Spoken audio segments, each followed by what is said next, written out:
Elle l'a dit assez fort pour que toute la pièce l'entende. De tous mes enfants, tu es le plus inutile. Un silence de mort s'est abattu sur la famille. Tous les visages se sont tournés vers moi. On attendait que je prenne la chose à la légère, comme toujours. Mais je ne l'ai pas fait. Je me suis levé, je l'ai regardé droit dans les yeux et j'ai dit « Alors arrête de m'appeler quand tu as besoin d'argent. » Son visage s'est figé. Le silence s'est fait. Et c'est à ce moment-là qu'elle a compris que je n'étais plus son distributeur automatique silencieux. Je ne suis pas né avec une carapace. Je l'ai construite. Enfant, je m'accrochais à la moindre parcelle de son approbation. Un hochement de tête, un mot, un sourire. Elle les rationnait comme des médicaments, me donnant juste assez pour que je la supplie. Je me souviens d'avoir 12 ans, de ramener les meilleures notes à la maison et de la voir rayonner en voyant mon frère, simplement parce qu'il existait. C'était la première fois que je me sentais invisible. Mais l'invisibilité a ses avantages. Les gens révèlent leur vraie nature quand ils pensent que vous ne comptez pas. Et j'ai appris à écouter, à me souvenir, à emmagasiner chaque insulte et chaque rejet comme des balles dans un chargeur. Quand j'ai grandi et commencé à gagner de l'argent, elle m'a de nouveau remarqué. Soudain, j'étais la responsable. Celle qu'elle appelait quand les factures s'accumulaient.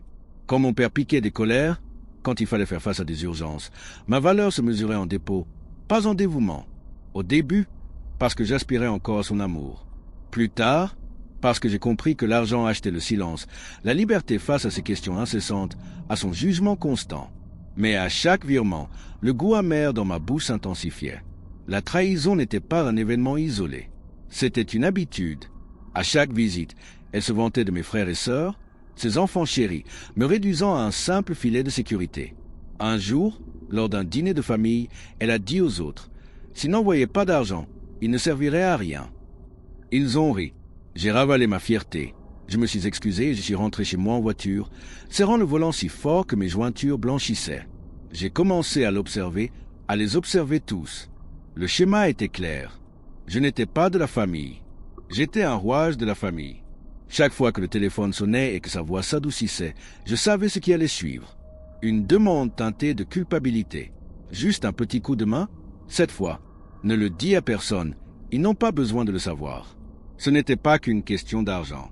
C'était une question de contrôle, de me faire croire que ma valeur dépendait de son approbation.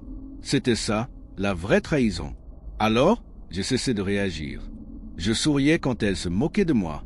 Je lui envoyais de l'argent quand elle me suppliait. Je la laissais croire qu'elle me tenait encore sous son emprise. Mais sous ce calme apparent, je préparais un plan. Un plan simple, affamer le parasite. J'ai coupé les ponts petit à petit pour qu'elle ne s'en aperçoive pas tout de suite. Des sommes dérisoires, des retards, des excuses comme quoi j'étais occupé. En même temps, je m'assurais que les autres sachent combien j'avais gardé pour moi. Des copies de virements laissés par inadvertance dans des dossiers partagés. Des allusions subtiles dans les conversations. La vérité finit toujours par éclater au grand jour. Et ils l'ont remarqué. Mes frères et sœurs, si habitués à ce que je sois le soutien invisible de la famille, ont commencé à comprendre qui la faisait vivre. Le ressentiment ne se tourna pas vers moi, mais vers elle. Des graines semées, qui germaient en silence. Je ne l'ai pas confrontée. Pas encore. Cela lui aurait donné du pouvoir. Je voulais qu'elle s'étouffe d'abord sous le poids de son arrogance. La confrontation eut lieu lors de cette réunion de famille. Elle jouait son rôle comme toujours, racontant des histoires, exagérant ses réussites, minimisant les miennes. Puis elle porta le coup fatal. « Tu es l'enfant le plus inutile de notre famille. » L'assemblée rit. Elle s'attendait à ce que je rie aussi, moi, le fils obéissant qui accepte l'humiliation comme une bénédiction. Mais j'étais prêt. Je me suis levé, j'ai laissé le silence s'installer, et j'ai prononcé la phrase que j'avais peaufinée pendant des mois. « Alors arrête de m'appeler quand tu as besoin d'argent. » C'était chirurgical, direct, sans cri, sans théâtre, juste la vérité mise à nu devant tout le monde. Son sourire s'est effacé. L'atmosphère a changé.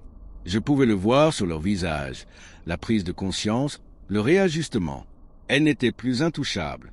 Dans ce silence, elle a compris le prix de m'avoir sous-estimé. J'avais retourné son arme contre elle. Son empire s'était effondré parce que son pilier, moi, avait disparu. Depuis, elle n'a plus donné signe de vie. Ni pour de l'aide, ni pour de l'argent, ni pour quoi que ce soit. Son orgueil l'en empêche. Et c'est la plus douce des vengeances, de la voir sombrer dans le vide qu'elle a elle-même créé, refusant d'admettre qu'elle a besoin de cet enfant qu'elle jugeait inutile. Je ne ressens aucune culpabilité. Je ressens un soulagement. Pendant des années, j'ai cru que l'amour était synonyme de sacrifice, que la famille impliquait d'endurer tout ce qu'elle nous infligeait. Mais la trahison m'a appris une leçon bien plus amère.